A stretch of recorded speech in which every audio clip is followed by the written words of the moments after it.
Chapter 5. It was still early in the evening when Anna Bezorko arrived at the hotel. Spaniards ate very late. She remembered the Englishman for his eccentric appearance. He looked like Graham Greene's vacuum cleaner salesman. Or was it John le Carré's tailor, a caricature, as though he had just stepped out of the screen adaptation of the former's novel? Simo hadn't been mistaken. She was very attractive.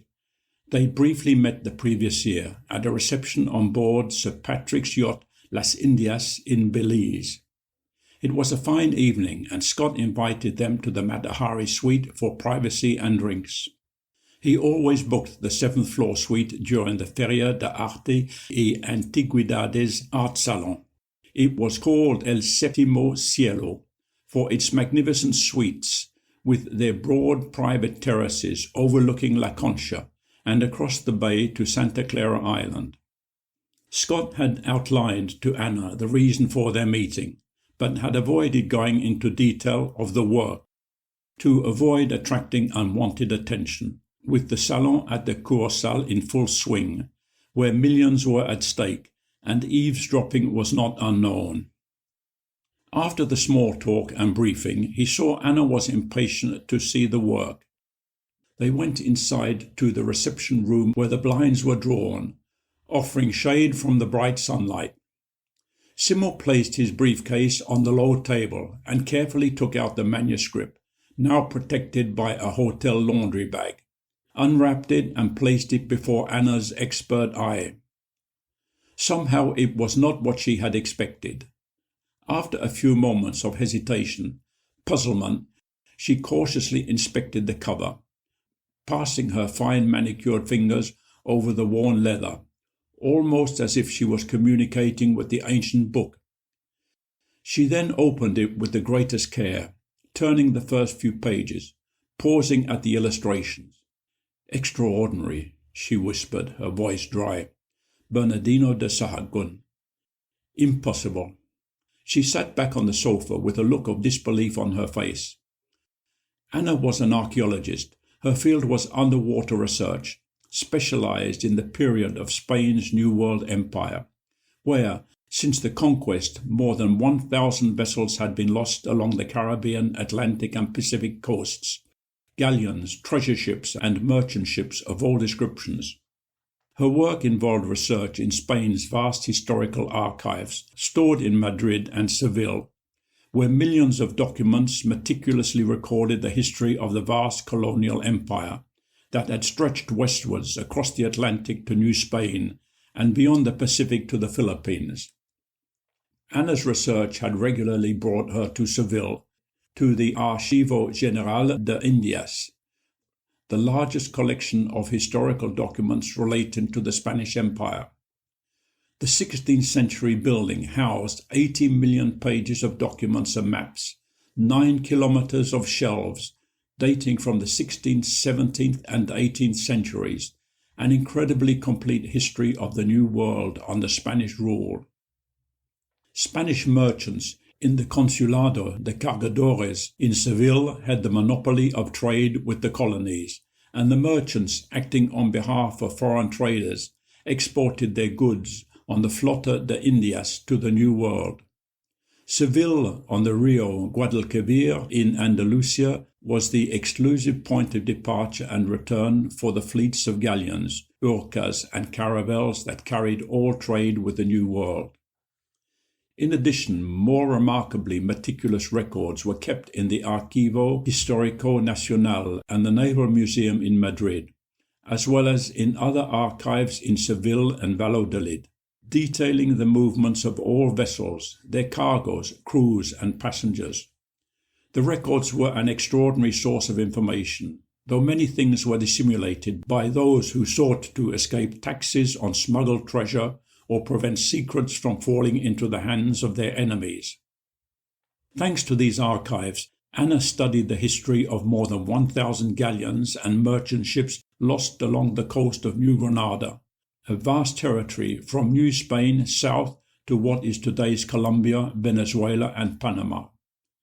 She was an expert. She had spent more hours than she cared to remember poring over the countless documents, letters, manuscripts and printed books, from the earliest voyages of Columbus, of Magellan and the conquistadors, Cortés and Pizarro, and finally to the last throes of empire, which ended in the Spanish-American War, when the curtain fell on 4 centuries of exploration, conquest, glory, riches, Christianization, war, slavery, torture, and death.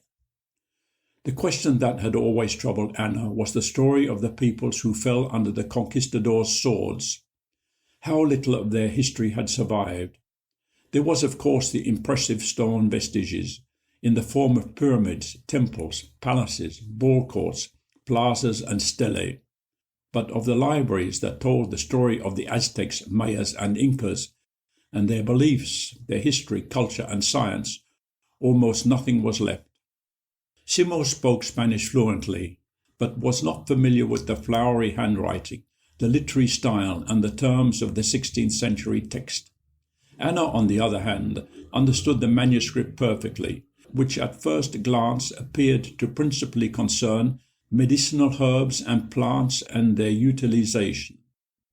Firstly, subject to laboratory tests, the manuscript appears to be authentic, she announced.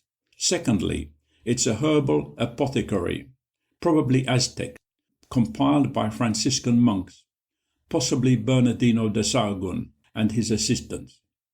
As you can see, it's written in 3 parallel texts, Spanish, Romanized Nahuatl, and traditional Aztec glyphs. That said, the illustrations of the various plants seem to be typical of the style used during that period in Europe. The 2 men nodded, eagerly waiting for her to continue. It's an incredibly rare document, which will excite a lot of attention. And, she searched for a word, covetousness. You know, ownership claims. By the way, Barry, are you the owner? Yes, he replied. I'm sorry to say, but have you documentary proof? Yes, he lied, a little too quickly. What do you plan to do with it? Find a buyer. She looked at the manuscript pensively. To her mind, it was part of Spanish history. It would certainly be claimed by Mexico, but like other codices, it could end up in Florence, Berlin, or wherever, bought by the highest bidder. That it belonged to Simmons, Anna wasn't convinced, but that was not her problem, at least for the moment.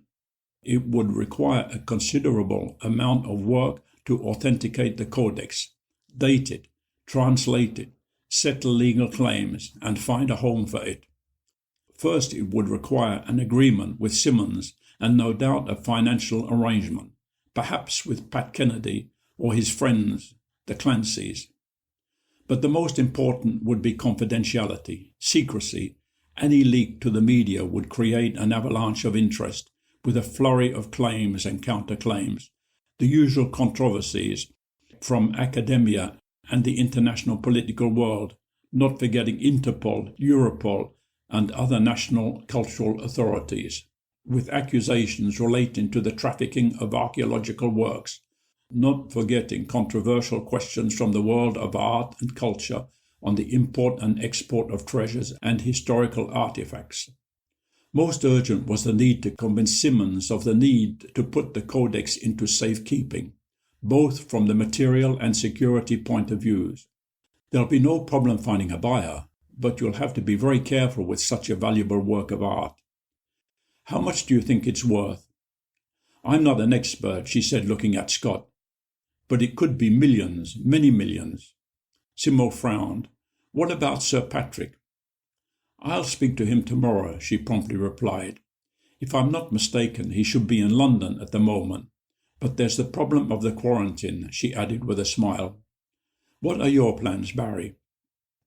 For the millions they were talking about, he could make the time to meet Kennedy. Perhaps you could fix a meeting with Sir Patrick. I do believe he's a collector. She looked at her watch. I'll call him tonight, and we can meet first thing tomorrow morning if you like. First, I'd like to involve our security firm.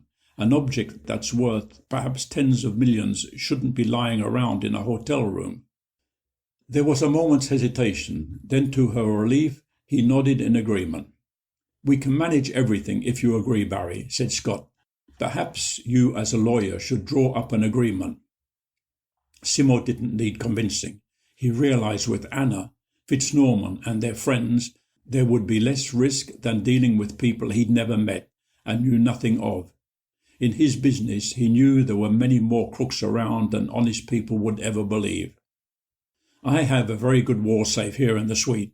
In my business we need that kind of facility. It would be better here than in your room. Like that you won't have to take it into the shower with you, said Scott with a convincing smile. I'll show it to you. He led Simmons into the suite's workspace, which was equipped with a computer, printer and Xerox machine, and showed him the large safe hidden behind a wall panel. Good. I'll draft an agreement, said Simmons. Scott indicated an elegant late 19th century writing desk, where a hotel folder containing a writing pad lay. 20 minutes later, the three of them signed a brief handwritten agreement, couched in concise legal terms as to their arrangement, which all three signed.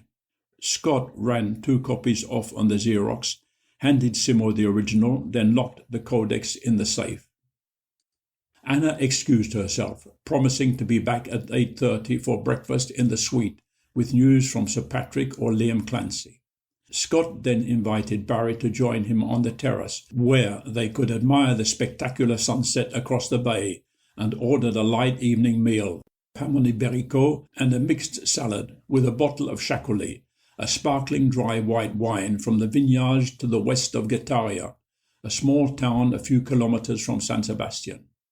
It was 11 when Barry returned to his room, slightly light-headed after the wine, but above all the exhilaration at the promise of wealth, the kind that years of work in Belize had escaped him, that certain of those he had seen stashing their wealth in the Caribbean enjoyed.